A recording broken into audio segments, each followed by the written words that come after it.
Kayak tadi lah. Ya di grup. Saya tuh udah banyak teman-teman nge-share selain di grup ini gitu. Banyak yang video-video kayak gitu tuh. Bukannya ini ya, emosi saya terus terang. Tapi nggak komen gitu. Pengen Oh, komen keluar emosi itu. aku tadi pas sore itu di kamar baca apa sih kok 5 menit gitu kan. Baca, tak dengerin. Wah, kok kayak gitu. Aku waduh. Mau tak tahan aku nggak komentar, tapi ini perlu ibaratnya kita mengedukasi yang lain. Iya, tadi saya nahan itu pas sampai komentar ini murung deh tuh keluarnya agak kasar saya itu. Kalau udah urusan sama yang kuasa mah itu kan privasi lah ya. Ya, Gitu loh. Kalau udah urusan kenapa harus takut? Kenapa nggak lebih takut Allah gitu? makanya. Tapi udah Itu kan privasi. bener privasi dan memang Namanya. ibaratnya si ulama-ulama kan juga udah kayak ya ulama-ulama kita kan udah beritahu. Iya. Ibaratnya kalau ada kayak Yang gitu saya jangan nekat, ikhtiarnya itu kita berusaha. Masa ya masih ngeyel lah kayak gitu. kalau kalau sakit terus langsung dikubur, oke lah kalau masalah. Tapi kalau udah sakit, nularin pula, masuk rumah sakit, harus dirawat, gitu. Nah itu kan yang jadi masalah. Benar. Mereka sih nggak. Sementara yang ngerawat, yang bawa itu resikonya mereka tuh besar juga ketular gitu. Dan mereka kayaknya anu lah. Tadi kan ada beberapa yang komen ya positive thinking atau apa, bukan masalah positive thinkingnya, cuma itu mereka nggak ada yang ibaratnya kayak di posisi sampean lah, keluarga intinya ada Iya, yang bekerja di petugas medis, gimana perasaannya, itu yang mereka seakan-akan ya aku tahu gini loh, bukan kayak gitu. iya betul itu maksud saya. Cuman saya kasar aja gitu. Tadi nggak komentar lagi kan nggak enak juga terus. Oh nggak apa-apa, jadi Maksud saya, biar ibaratnya yang lain itu anu lah, jangan jangan menganggap remeh. COVID ini bukan masalah tingkat kematiannya yang kecil atau rendah dibandingkan DBD, bukan. TBC, tapi tingkat penularannya ini loh yang sangat cepat dan kita nggak tahu mana yang simptom, mana yang asimptom, terus petugas Iya medisnya itu. terbatas, kan ya kita nggak tahu. Petugas medis aja sekarang udah mulai berkurang. Berkurangnya itu banyak yang positif, terus mereka nggak bertugas lagi gitu loh. Oh, berarti kalau petugas medisnya udah dinyatakan positif kan banyak juga nih dites Banyak kan positif, diisolasi, udah nggak dia boleh kerja diisolasi. lagi. Setahu saya masih masih sampai batas mereka tuh udah ke rumah gitu pulang. Nah saya belum tahu, belum nanya lagi sih ke istri apa dia nanti balik lagi tugas apa gimana setelah itu masuk ke tugas COVID lagi apa gimana itu saya belum nanya tuh. Ibaratnya kan sudah Setahu berkurang saya, nih jelas si petugas medisnya. iya. Kemarin aja di mana ya udah baca berita tuh di TV. Perlu banyak itu di mana itu kemarin tuh. Petugas Iya mereka medis malah berkurang. jadi nggak bertugas kan mereka diri Iya. isolasi. Nah, kalau mereka bertugas apa nggak lebih parah lagi yang udah positif bertugas. Nah, ya Jadi ibaratnya kayak gitu. petugas medis sudah berkurang, pasiennya nambah terus, Saya nambah malah terus. nah ya itu dia. Kalau nggak dikurangin pasien yang masuk, nggak mau gimana coba. Grafiknya Kayak jadi gitu. melonjak drastis. Iya. Ya walaupun sih, Sementara walaupun yang petugas apa? yang kemarin kan baru perdana itu kemarin ya kalau nggak salah. jumlah pasien yang sembuh itu lebih banyak daripada jumlah yang meninggal di Indonesia ya. Kan udah mulai nih 4 hari ini nggak tahu nih. Nah, makanya Iya, hari ini baru perdana. Itu melihat saya. Tapi nggak tahu hari ini. Terus yang udah dinyatakan sembuh, kalau dia keliaran, nggak isolasi di rumah, sia-sia juga, nanti bisa ketular juga gitu. Iya, bisa nularin lagi ya. Bisa ketular lagi lah ibaratnya. Iya, patokan 14 hari aja menurut istri saya tuh bukan patokan itu 14 hari itu. Kalau dia setelah 14 hari keliaran ketemu orang juga, ya percuma nanti dia kena lagi 14 hari lagi. 14 hari lagi. Kayak gitu-gitu terus. Jadi nggak akan selesai kalau nggak diputus dulu gitu. Iya ya. Ini udah anjuran, berarti memang apa ya? Mereka tidak ada jaminan ketika yang sembuh tidak bisa tertular lagi lah ibaratnya. Iya, selama dia jalan-jalan lah istilahnya keluar rumah itu ketemu orang apalagi. Itu kemungkinannya mah dia kena lagi. Jadi yang menganggap entengnya ya kayak gitu. Yang mungkin kita ngerasa sehat ya, kita ngerasa sehat masih muda gitu. Gua mah kayaknya nggak apa-apa gitu. Kalau ternyata ada virus terus ngeluarin ke yang lebih tua, lebih rentan, itu yang parah gitu. Berarti kayak pemerintah ini udah menganjurkan dilarang mudik kan, kalau untuk ASN, pegawai negeri, BUMN itu kan dilarang, tapi untuk pemerintah, untuk si masyarakatnya itu kan himbauan. Nah ini yang juga bahaya nanti ketika libur, lebaran, banyak yang mudik, ya nggak bisa bayangin dah. Itu makanya ada prediksi berbulan-bulan ya wajar. Kemungkinannya seperti itu. Nggak disangka-sangka. Sekarang tuh gejalanya tuh nggak kelihatan.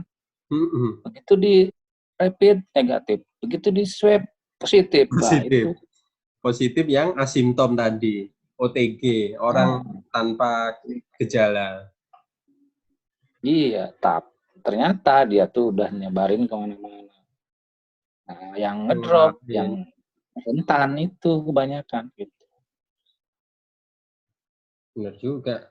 Mungkin dengan kondisi kayak gini memang kedepannya ketika ekonomi kan sekarang lagi drop. Kedepannya ketika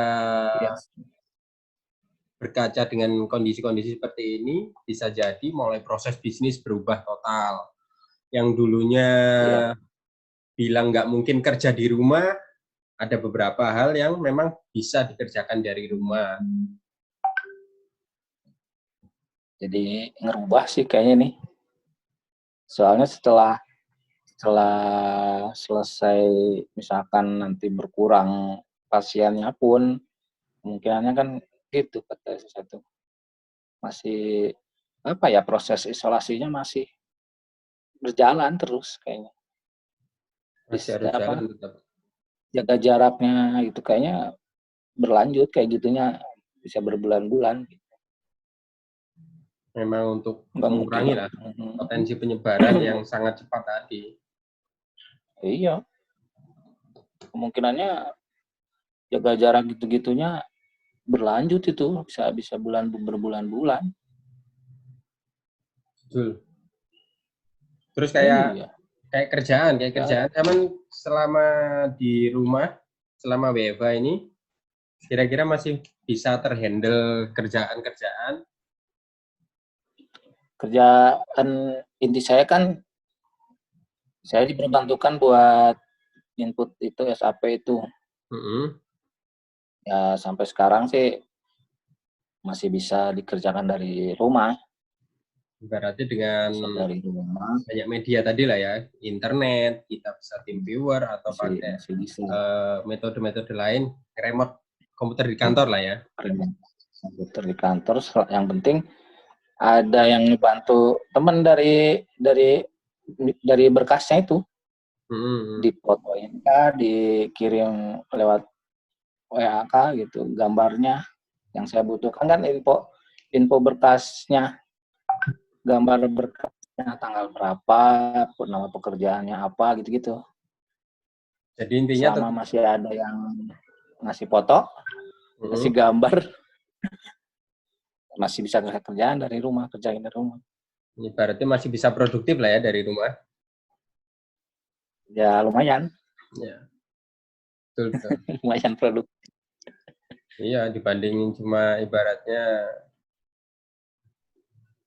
teman-teman yang lain yang misalkan bukan, kalau kayak cleaning, kan nggak mungkin produktif mengerjakan kerjaan kantor dari rumah, kan nggak mungkin. Ya, kalau yang kerjaan butuh tenaga mungkin agak susah ya. Ya, nggak mungkin lah ibaratnya, kan kerjaannya ada di sini, sedangkan posisi fisik ada di rumah. Ya. Kalau nggak mau dibagi-bagi itu mah. Betul. Jadi memang filosofinya WFH itu dengan kondisi saat ini ya, itu kan memang bagaimana kita memutus rantai penyebaran. Kalau memang pekerjaan itu bisa dikerjakan dari rumah, ya oke bisa dikerjakan. Kalau memang nggak bisa, ya udah intinya itu memang disuruh di rumah. Gitu. Iya, iya, ya mudah-mudahan pikirannya seperti itu semua. Jangan nganggap yang WFH itu males gitu loh. Apalagi dianggap keliaran, paling keliaran itu, itu nyakitin banget. Saya kan nggak mau begini, tapi nggak bisa nolak gitu, gimana ya? Benar. Jadi untuk mengakhiri kita obrolan ini, kira-kira pesannya untuk orang-orang yang menganggap enteng. Kita kan saat ini banyak yang menganggap enteng, menganggap remeh, dan masih dalam tanda kutip bandel. Itu kira-kira pesannya gimana dari Kang Maman ini? Ya, satu yang jadi pesannya itu apa ya? Yaitu jangan anggap remeh, karena penyakit ini nggak kelihatan. Terus jangan ngerasa kuat, ngerasa gua mah sehat kok. Bukan masalah Anda sehat, tapi Anda nularin ke yang lebih rentan enggak gitu. Nah, yang lebih rentan ini yang lebih berbahaya buat mereka. Itu aja. Sama apa ya? Apalagi ya? Apa kira-kira? Kalau dari sudut Terus pandang apa? Dari sudut pandang keluarga intinya ada yang di petugas medis ya. Ini. Jadi jangan anggap enteng penyakit ini tuh, karena penyakit ini belum ada vaksinnya kan, belum ada obatnya. Nah, di saya sebagai suami yang perawatnya tugas di jaga COVID itu apa ya, menakutkan, karena kemungkinan istri saya itu kan kepapar penyakit yang belum ada obatnya, dan kemungkinannya ya nggak ada gitu. Kemungkinan besarnya itu bisa sakit dan bisa drop juga gitu. Terus selama merawat yang pasien sakit itu katanya lelah tuh, dengan pakaian yang harus tertutup, panas, gerah, dan itu selama berjam-jam di dalam ruangan, tidak boleh keluar, Bahkan ngobrol, komunikasi sama pasien aja, karena mukanya tertutup ya, nggak kedengeran, itu harus tulis tangan. Misalkan pasien butuh apa, tulis tangan, pakai nulis gitu. Oh gitu. Sampai segitunya gitu di dalam. Karena ingin ngerawat mereka tuh yang sakit. Walaupun ngerawat yang sakit ini belum tentu sembuh gitu. Betul. Karena nggak, di dalam itu nggak dikasih apa ya, belum ada obatnya, nggak dikasih obat untuk nyembuhin COVID-nya gitu. Tapi obatnya obat-obatan antivirus saja gitu. Setahu saya itu. Bukan obat COVID-nya gitu. Vaksinnya belum ada lah ya masih. Ya, mari kita doakan aja lah bagi keluarga, misalkan istri Kang Maman dan para perawat, petugas medis, para petugas medis, dokter dan lain-lain. Semoga ya dibesarkan hatinya, selalu dijaga kesehatannya, Iya. dan semoga COVID segera berlalu lah, yang pasti itu.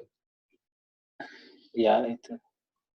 Bagi orang-orang yang di luar petugas medis, keluarganya, ya tolong bantulah kami, bantu para petugas medis ini untuk mengurangi jumlah pasien yang positif dengan cara physical distancing atau social distancing, terus WFH tadi, sering-sering cuci tangan, baik pakai hand sanitizer maupun sabun, air mengalir.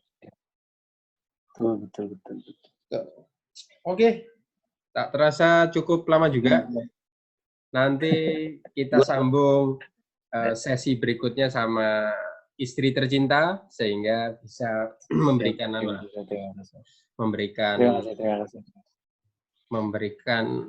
ya pengalaman, dan mungkin bisa diambil hikmahnya, bisa diambil hikmah semua ini dari nanti sharing di part berikutnya. Oke, Kang Maman, terima kasih ya waktunya. Sama-sama. Silakan cari makan dulu. Aku tak cek-cek. Siap. Siap. Terima kasih. Waalaikumsalam.